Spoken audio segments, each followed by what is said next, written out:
تمام کی تمام کام، وہ تمام کی تمام عبادتیں، وہ تمام کے تمام ذکر و شکر اس اللہ رب العالمین کے لیے ہے جو کائنات کا تنہا خالق، رازق، مالک، حاکم، قادر، احکم الحاکمین۔ درود و سلام نازل اللہ کے تمام انبیاء کرام پر، بالخصوص خاتم النبیین محمد عربی صلی اللہ علیہ وسلم پر۔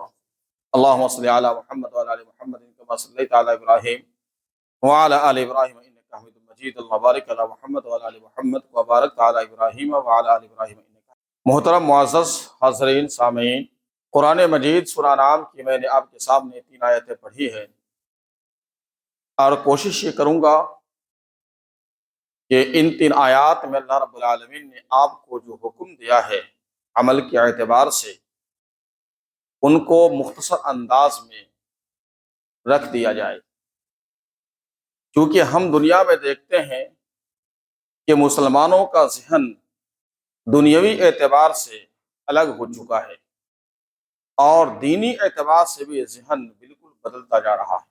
سماج کے اندر جب مسلمان کے نوجوان یا بچوں یا ان کے بوڑھوں سے بات چیت کی جاتی ہے تو ایسا میرا اندازہ ہے، غلط بھی ہو سکتا ہے، میں نے اب تک جو تجربہ حاصل کیا ہے سماج کے مسلمانوں کے اوپر، اس حساب سے میں بات کر رہا ہوں آپ کے سامنے، کہ ہندوستان کا 99% مسلمان، خواہ وہ کتنا پڑھا لکھا ہو دنیاوی اعتبار سے، بڑے بڑے پوسٹڈ لوگ ہوں، انجینئر ہوں، ڈاکٹر ہوں، اور پتہ نہیں کون کون سے پوسٹ پر ہوں، لیکن اسلامی ذہن ان کے دماغ سے ہٹتا جا رہا ہے۔ ان کو اس بات کے اوپر فخر نہیں ہے، رشک نہیں ہے کہ میں مسلمان ہوں، یا اس بات کے اوپر بھی اس کا توقع نہیں ہے کہ مذہب اسلام کے ہم ماننے والے ہیں، ہماری عزت دنیا کے اندر ہوگی، ذلت و رسوائی سے ہم بچ جائیں گے۔ اس طریقے سے ذہن مسلمانوں کے اندر سے ختم ہوتا جا رہا ہے۔ ان مسلمانوں کو لگتا کیا ہے کہ دنیا کے اندر ہمارے ذلت کا وقت آ چکا ہے، ہم ذلیل ہو چکے ہیں، اور دنیا کے اندر ہم صرف لوگوں کے ظلم و ستم کے شکار رہیں گے، اور ان ظلم و ستم کے شکار کو توڑنے کے لیے دینی تعلیم سے ہٹ کر دنیاوی تعلیم جتنا زیادہ ہو ہم حاصل کرنے کے بعد دنیا کے اندر عزت حاصل کریں، یہ انسان کے ذہن و دماغ کے اندر چل رہا ہے۔ جبکہ اس کے قبل ہم ماضی کے حالات کو دیکھتے ہیں تو جب تک مسلمانوں کا ذہن اسلام سے کلی طور پر مطمئن تھا، دینی تعلیم ان کا سب سے پہلا منشا تھا، وہ لوگ ہر میدان میں اسلامیات اپنے ذہنوں کے اندر بھرا تھا، قرآن و حدیث کی باتیں ان کے ذہن میں گونج رہی تھی، ان کے زندگی کے ہر شعبے کے اندر قرآن و حدیث پر عمل ہو رہا تھا، تو ماضی کے مسلمان بہت آگے تھے۔ اور آج کا مسلمان، اسلامی تعلیم کو ہم نے پیچھے چھوڑ دیا ہے، دنیاوی تعلیم کو ہم نے اپنا تعلیم کا اصل منشور اور منشا بنایا ہے۔ اس اعتبار سے، ظاہری اعتبار سے مسلمانوں کو لگتا یہ ہے کہ ہم بہت آگے بڑھ رہے ہیں، لیکن حقیقت بات یہ ہے کہ ہم بہت پچھڑتے جا رہے ہیں۔ اگر ان تمام چیزوں پہ اگر ہم غور کرتے ہیں تو بہت سارے وجوہات بنانے سے بن جاتا ہے، لیکن تمام وجوہات کے سامنے، تمام وجوہات کو آپ کے سامنے رکھنا مناسب نہیں ہے۔ ابھی سماج کو جن چیزوں کی ضرورت ہے، جن چیزوں کو سمجھنا ہے، میں نے جو اپنے تجربے سے حاصل کیا ہے، تو میں نے اسی مناسبت سے سورہ انعام کی 3 آیتیں پڑھی ہے کہ ان 3 آیتوں کے اوپر اگر ہمارا عمل ہو جائے تو زندگی کے بہت سارے غلاظت جو ہمارے ذہن میں بھری پڑی ہوئی ہے، ان سے ہم نجات حاصل کر سکتے ہیں، اور ہم آگے بڑھ سکتے ہیں، اپنے نسل، اپنے سماج اور اپنے قوم کے نوجوانوں کو ہم اصلاح کر سکتے ہیں۔ میں نے آپ کے سامنے قرآن مجید کی جو آیتیں پڑھی ہے، سورہ انعام کی آیت ہے، ان آیتوں میں اللہ رب العالمین نے کل 3 آیتوں میں 10 باتوں کی تاکید حکم دیا ہے۔ ہر مسلمانوں کو چاہیے کہ ان 10 باتوں کو جانے پورے طور پر، اور پھر اپنے زندگی میں لانے کی کوشش کریں۔ جاننے کے بعد ہم جب اپنے زندگی میں ڈھالتے ہیں تو اس سے ہم صاحب عقل ہو جائیں گے، صاحب نصیحت ہوں گے اور دنیا کے فسادات سے ہم بچنے والے بن جائیں گے۔ دنیا میں سب سے بڑی ذلت معیشت کی تنگی ہے مسلمانوں کے درمیان، کہ آج ہر ایک مسلمان معیشت کی بحران کا شکار ہو چکا ہے۔ کوئی بھی مسلمان معیشت کے اعتبار سے خوش نظر نہیں آتا ہے، خواہ وہ جتنا بڑا نوکری کرنے والا ہو، جتنا بڑا پیسہ کمانے والے ہو، لیکن اگر ان سے بات چیت کیا جائے تو کبھی الحمدللہ کہنا ان کی زبان پر مشکل نظر آتا ہے۔ ہمیشہ اپنا دکھ، مصیبت اور اس طریقے کی بات کرتا ہے۔ تو ان باتوں کے اوپر اگر ہم غور کرتے ہیں تو ان کی وجہ کیا ہے؟ کہ ہمارے معاشرے کے اندر اللہ نے جن جن چیزوں کو حرام قرار دیا تھا، آج ہم نے ان تمام چیزوں کو حلال سمجھ بیٹھا۔ آج ہمارے معاشرے کے اندر اللہ نے جن چیزوں کو کبائر الاسم بیان کیا تھا کہ بڑا گناہ ہے، حرام ہے، تم مت کرو، وہ ساری چیز ہمارے اندر بھری ہوئی ہے۔ ہم کبھی اپنے اندر جھانک کر نہیں دیکھتے، ہم دوسروں کی طرف دیکھتے ہیں، ہم اپنی اصلاح کرنے کی کوشش نہیں کرتے۔ 10 چیزوں میں سب سے پہلی چیز اللہ رب العالمین نے کہا کہ قل، اے نبی کریم صلی اللہ علیہ وسلم آپ کہہ دیجئے، اپنی امتوں کے سامنے پیش کر دیجئے، اہل ایمان کے سامنے آپ پیش کر دیجئے، بتا دیجئے، تعالو کہ آؤ، میں ان چیزوں کو پڑھ کر تیرے سامنے پیش کرتا ہوں جن چیزوں کو تمہارے رب نے تمہارے اوپر حرام کر دیا ہے۔ تعالو اتل ما حرم ربکم علیکم، اے نبی کریم صلی اللہ علیہ وسلم آپ باضابطہ طور پر اپنے امتیوں کے سامنے، اہل ایمان کے سامنے، اپنے ماننے والوں کے سامنے اس بات کا اعلان کر دیجئے کہ میں ان چیزوں کو پڑھ کر تیرے سامنے پیش کرتا ہوں۔ اتلو کا لفظ استعمال کیا گیا ہے کہ میں ان چیزوں کو پڑھ کر تمہارے سامنے پیش کرتا ہوں جو تعلیم تمہارے رب نے دیا ہے۔ کبھی آپ نے غور کیا ہے کہ ہمارا رب ہمیں کیا تعلیم دیتا ہے؟ جو ہمارا پالنے والی ذات ہے، جو تربیت کرنے والی ذات ہے۔ رب کا مطلب کیا ہوتا ہے؟ پالنا اور تربیت کرنا۔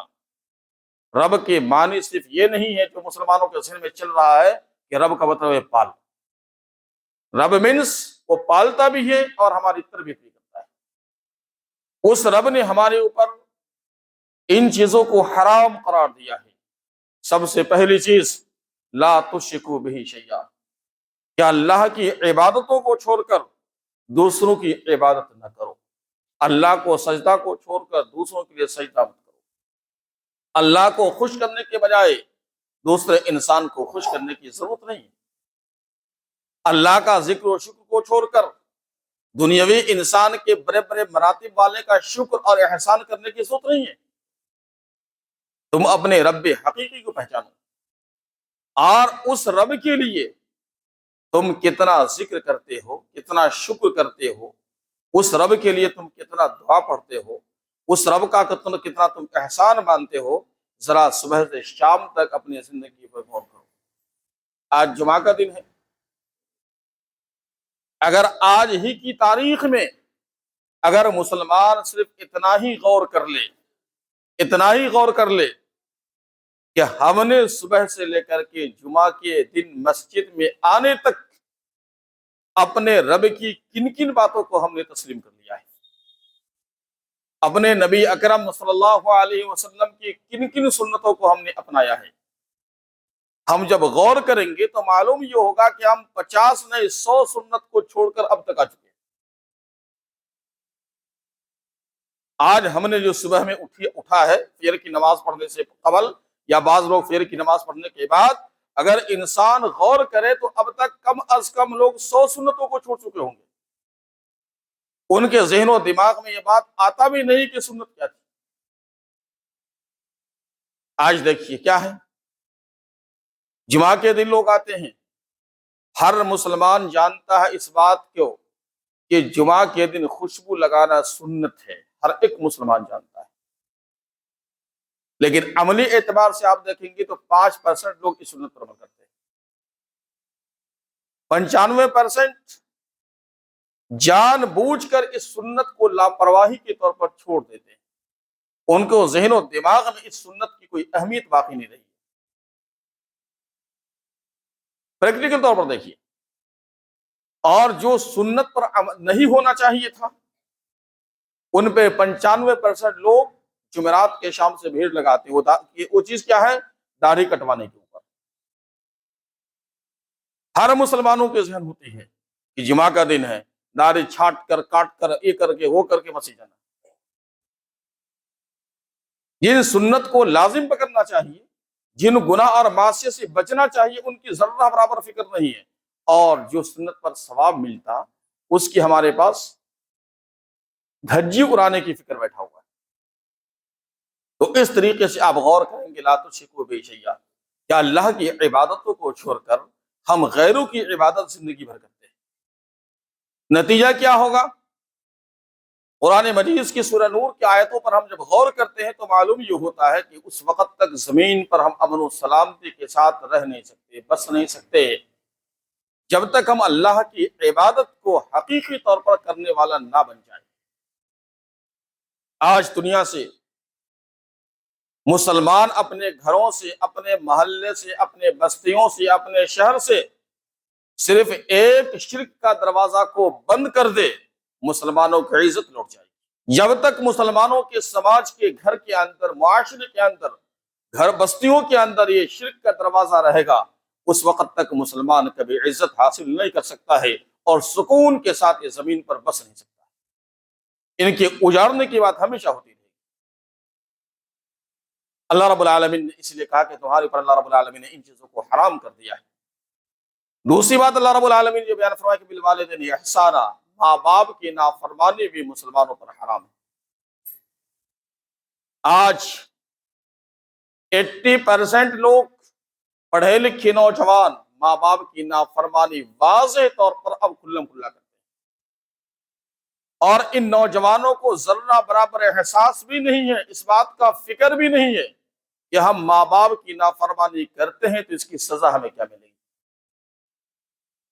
اس لیے نوجوانوں کو اس بات کے اوپر غور کرنا چاہیے کہ آپ ISC کی تیاری کیجئے، IS کی تیاری کیجئے، BTech کی تیاری کیجئے، ڈاکٹر کی تیاری کیجئے۔ تم پڑھتے ہو، لاکھوں، 2 لاکھ نہیں، 10-20 لاکھ نہیں، 50 لاکھ روپے تم خرچ کرتے ہو ماں باپ کا، لیکن امتحان، کمپٹیشن میں تم کامیاب نہیں ہوتے۔ تمہاری معیشت فراخی نہیں ہوتی ہے، تم نوکری حاصل نہیں کر پاتے ہو۔ کبھی تم نے غور کیا ہے کہ اس کی وجہ کیا ہے؟ کہ ہمارے اندر جب دنیاوی تعلیم کا منشا جب دل و دماغ میں بھر جاتا ہے تو ایک نمبر پہ ہم رب کی نافرمانی کرتے ہیں، اور دوسرے نمبر پر ہم رب کی شکر گزاری کو چھوڑتے ہوئے ماں باپ کی بھی نافرمانی کرتے ہیں، اس کے شکر و احسان کو ہم بھول جاتے ہیں، اور زندگی کے ہر موڑ پر ہم ماں باپ کی نافرمانی کرتے ہیں۔ نتیجہ کیا ہوگا؟ نبی اکرم صلی اللہ علیہ وسلم کی صحیح حدیث ہے، الادب المفرد کی روایت ہے کہ اللہ رب العالمین نے 3 گناہوں کی سزا دنیا میں دینے کا فیصلہ کر لیا ہے۔ ہم جو سرزمین پر گناہ کرتے ہیں تو ہمارے گناہوں میں سے 3 ایسا گناہ ہے جس گناہ کو اگر ہم کر بیٹھتے ہیں تو اس کی سزا دنیا میں اللہ رب العالمین نے دینے کا فیصلہ کر لیا ہے۔ اللہ ان نوجوانوں کو وہ گناہ کا سزا دے کر کے رہے گا۔ ان 3 گناہوں میں سب سے پہلا گناہ یہی ہے، ماں باپ کی نافرمانی۔ آج یہ بڑا المیہ دنیا کے اندر ہو چکا ہے، لوگ ذرہ برابر بھی اس بات کا احساس نہیں کرتے ہیں کہ ہم ماں باپ کی جو نافرمانی کرتے ہیں ان کی سزا کیا ہے۔ ماں باپ کی نافرمانی کی وجہ سے انسان کو دنیا میں عزت نہیں ملتی ہے، وہ ذلیل ہوتا ہے۔ ماں باپ کی نافرمانی کی وجہ سے انسان کی معیشت تنگ ہوتی ہے۔ قرآن مجید اور احادیث کی کئی دلائل موجود ہیں واضح طور پر۔ ماں باپ کی نافرمانی کی وجہ سے انسان کا مستقبل اندھیرا ہوتا ہے۔ کبھی ہم غور نہیں کرتے، صحابہ کرام رضی اللہ تعالی عنہ اجمعین کے بچے اپنے ہاتھوں سے لکڑیوں کو کاٹ کر بیچ کر بھی تعلیم حاصل کیا تھا، گھاس کو بیچ بیچ کر وہ تعلیم حاصل کرتے تھے، لیکن صحابہ کرام کے بچوں میں ایک صفت تھی کہ 99% لوگ ماں باپ کی فرما بردار تھے، پہلے رب کے فرما بردار تھے اور پھر ماں باپ کے فرما بردار تھے۔ نتیجہ کیا ہوا کہ 40 سال ہوتے ہوتے آدھی دنیا سے زیادہ زمین پر قابض ہو چکے تھے، حکومت کر چکے تھے، زیادہ ان کو محنت کرنے کی ضرورت نہیں پڑی تھی۔ اور آج ہم رب کی نافرمانی کرتے ہوئے، ماں باپ کی نافرمانی کرتے ہوئے، دنیا کی تمام فطوری دماغ کو ہم استعمال کر لیں، ہم گھر کے بھی مالک نہیں۔ شہر تو دور کی بات ہے، ملک دور کی بات ہے، پنچایت تو دور کی بات ہے، ہم خود اپنے گھر کے بھی مالک نہیں۔ ہمارے بچے، ہماری بیویاں بھی ہماری بات نہیں سنتے۔ ہمارا یہ حال ہو چکا ہے۔ لوگوں کو اس بات کا پہلے احساس ہونا چاہیے۔ تیسرا نمبر پر اللہ رب العالمین نے کہا کہ وَلَا تَقْتُلُوا أَوْلَادَكُم مِّنْ إِمْلَاقٍ، اولاد کو قتل نہ کرو۔ کیوں کہ اولاد کی قتل کی وجہ سے تم سماج میں بہت بڑا فتنہ برپا کرو گے، یہ بڑا گناہ ہے، تمہاری ہلاکت کا اسباب ہے، تم ذلیل ہو جاؤ گے۔ آپ کو معلوم ہونا چاہیے یہ قتل اولاد کا نشہ ہر زمانے میں رہا ہے۔ جو بڑے بڑے لوگ ہوتے ہیں ان کے ذہن و دماغ میں یہ بات بیٹھتا ہے کہ دنیا میں آنے والے انسان جو آنے والا ہے اس کو قتل کر دیا جائے۔ ان کے ذہن و دماغ میں یہ بات چلتی رہتی ہے، ہمیشہ ہر زمانے میں آپ نے دیکھا ہوگا۔ نمرود کے زمانے کے اندر بھی یہی تھا۔ جب ان کو خبر ملا کہ ابراہیم علیہ السلام یا جیسا اور کوئی نبی آنے والا ہے تو اس نے سب سے پہلا یہی فیصلہ کیا تھا کہ بچوں کو قتل کر دو۔ فرعون نے یہی سوچا تھا کہ ذبحون ابناءکم، ان کے بیٹے کو قتل کر دو، ان کو عورتوں کو چھوڑ دو۔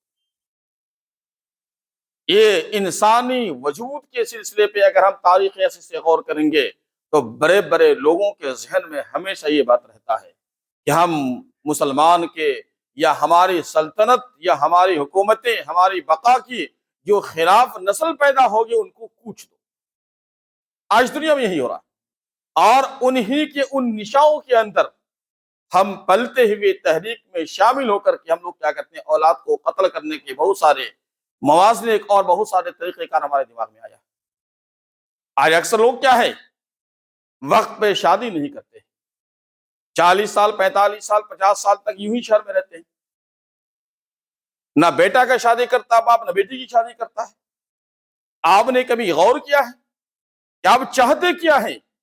اپنے گھروں میں مفلسی لانا چاہتے ہیں، غریبی لانا چاہتے ہیں، اپنے خاندان کے وجود کو مٹانا چاہتے ہیں، اپنے نسل کے وجود کو مٹانا چاہتے ہیں۔ اللہ رب العالمین نے کہا کہ ہم تم کو روزی دیں گے، ان کو بھی روزی دیں گے۔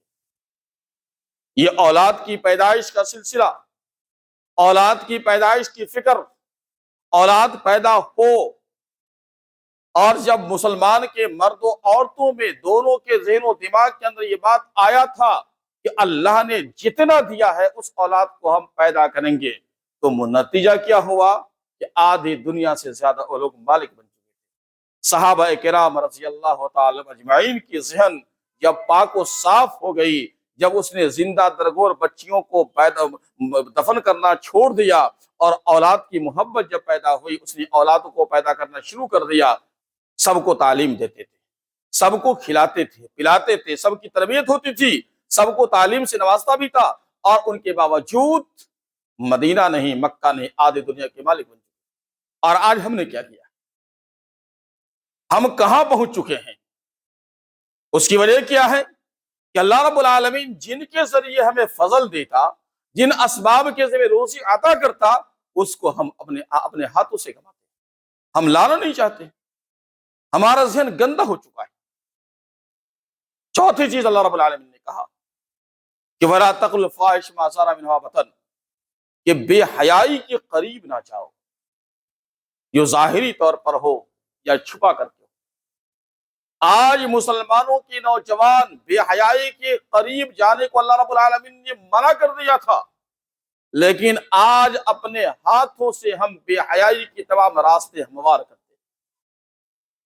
جس اللہ نے آپ کو بے حیائی دنیا میں پیدا ہو تو ان کے قریب جانے سے منع کر دیا تھا، کہ ان کے قریب نہیں جانا ہے۔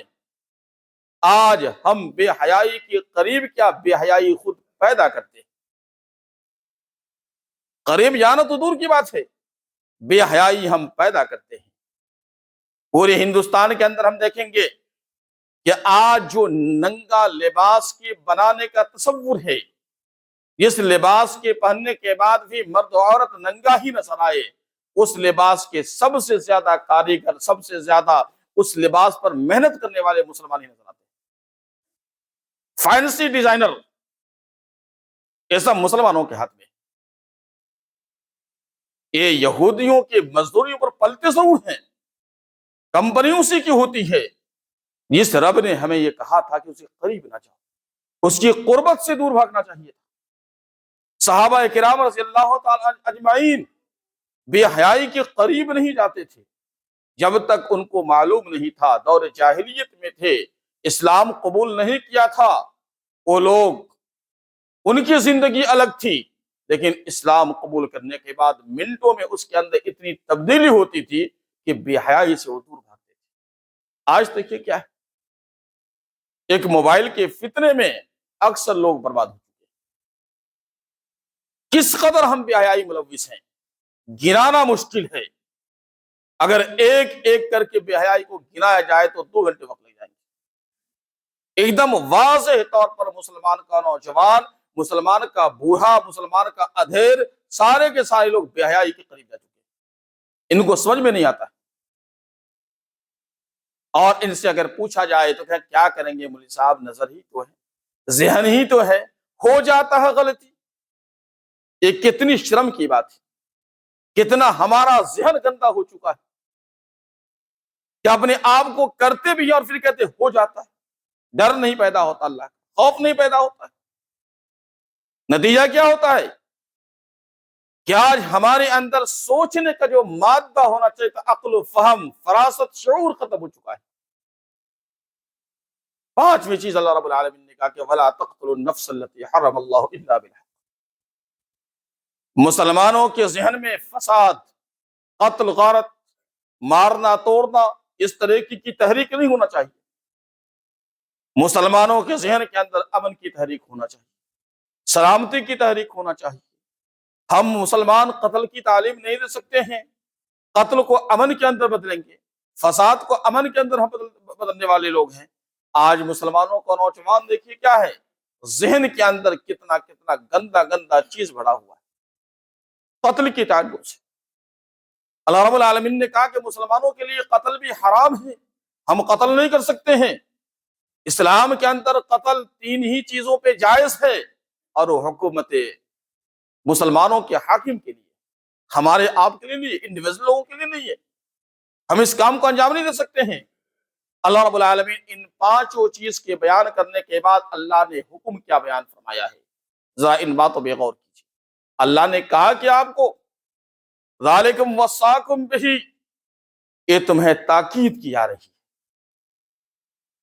ان احکام کو بیان کرنے کے بعد اللہ نے کہا کہ تمہارے لیے تاکید ہے، تم اس پر عمل کرو، اپنے دامن کو جھانک کر دیکھو۔ اگر اس پر تم عمل کرو گے نتیجہ کیا ہوگا، لعلکم تعقلون، تم صاحب عقل ہو جاؤ گے، تمہارے اندر عقل ہوگا۔ جب اللہ کے ان 5 باتوں کو بار بار یاد کرو گے، اپنے زندگی میں عمل کرنے کی کوشش کرو گے، تو تمہارا دماغ کا پٹری چینج ہوگا، تمہارے اندر عقل نام کی چیز آئے گی، شعور نام کی چیز ہوگی، احساس پیدا ہوگا کہ ہم کتنے بے عقل انسان، کتنے بے شعور انسان ہیں، یہ گندی حرکت ہم کرتے۔ اور جب یہ شعور ختم ہو جائے گا تو نتیجہ کیا ہوگا، ہمارے بربادی کی چیز ہے۔ اور اللہ رب العالمین نے 6ٹھی چیز کہا تھا کہ یتیم کے مال کے قریب نہ جاؤ۔ آج لوگوں نے کیا کر دیا ہے، یتیم کے مال کے قریب جانا تو دور کی بات ہے، یتیموں کے مال کو کھانے کے لوگ حلال سمجھ بیٹھے ہیں۔ باپ کا انتقال ہو جائے، بڑے بھائی چھوٹے بھائی کو وراثت کا حصہ بھی نہیں دینا چاہتا ہے۔ سماج کے بڑے بڑے لوگ جب پنچایت کے اندر بیٹھتے ہیں تو غلط فیصلہ کرتے ہیں۔ وراثت نام کی چیز ہندوستان سے بالکل ختم ہوتا جا رہا ہے۔ تقسیم وراثت پر کوئی زبان کسی کی کھلتی نہیں ہے، تقسیم وراثت سماج سے بالکل ختم ہوتا جا رہا ہے۔ نتیجہ کیا ہوا اس میں کہ اپنے بہن کا حق مارتے ہیں، اپنے بھائیوں کا حق مارتے ہیں، یتیموں کا حق مارتے ہیں، اور دوسرا یتیم تو دور کی بات ہے، ہمارے بھائی بہن بھی اگر یتیم ہو جائے تو اس کا بھی حق مار دیتا ہوں۔ ہر مسلمانوں کو سورہ نساء کا آیت نمبر 10 یاد رکھنا چاہیے، ذرہ برابر بھی جب یتیم کے مال کے ہم قریب جاتے ہیں، اس کے ذمہ دار بنتے ہیں، اس کے مالک بنتے ہیں، تو ایک آیات کو ہمیشہ اپنے ذہن کے اندر رکھیں گے۔ اللہ رب العالمین نے کہا کہ یتیموں کے مال کو جو لوگ ناحق طریقے سے کھاتا ہے، انجام کیا ہے؟ یاکلون فی بطونہم نارا، اپنے پیٹ میں جہنم کا آگ رکھتے ہیں۔ دنیا میں ذلیل نہیں ہوں گے، دنیا کی ذلت ایک الگ عذاب ہے، لیکن اللہ رب العالمین نے کہا کہ اپنے پیٹ میں جہنم کا آگ رکھتے ہیں۔ یہ اللہ کی جانب سے تمہیں تاکید کی جا رہی ہے کہ اللہ کا جو صراط مستقیم مقرر کیا ہوا قرآن و حدیث کے اندر، وَأَنَّ هَذَا صِرَاطِ مُسْتَقِيمًا، اللہ کا جو راستہ فکس ہے صراط مستقیم، اس کی تم پیروی کرنا، اور ان صراط مستقیم سے ہٹ کر دنیا میں انیک راستے آئیں گے، ان راستوں کی پیروی نہ کرنا۔ اس بات کو تم تاکیدی طور پر سمجھو۔ جب اس بات کو تم سمجھ جاؤ گے تو صراط مستقیم پر عمل کر کے اور دوسرے راستوں کو چھوڑ کر تم متقی انسان بن سکتے ہو، پرہیزگار انسان بن سکتے ہو، اللہ سے ڈرنے والا انسان بن سکتے ہو۔ یہ خوف الہی کیوں پیدا نہیں ہو رہی ہے ہمارے دل و دماغ کے اندر؟ کہ صراط مستقیم سے محبت نہیں۔